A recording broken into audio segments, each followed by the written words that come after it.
ნინიმ კალკულატორით გამოთვლისას 10-ზე გაყოფის ნაცვლად რიცხვის შემთხვევით 100-ზე გაამრავლა. ახლა რა ოპერაცია უნდა შეასრულოს მან, რომ მიიღოს სწორი პასუხი?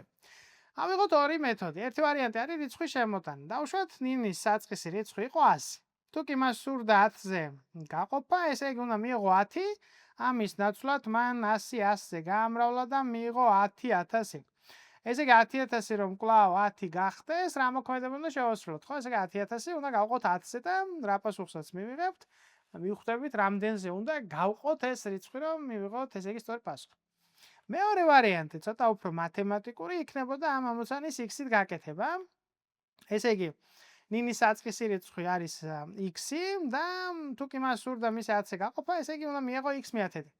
ახლა მან შემთხვევით 100-ზე გაამრავლა, ანუ მისი ახლანდელი რიცხვი არის 100x, ანუ 100x უნდა გახდეს x მიათედი სტოლი. ამიტომ რა მოქმედება მიგვიყვანს ამ პასუხამდე, უბრალოდ გავამრავლოთ k-ზე.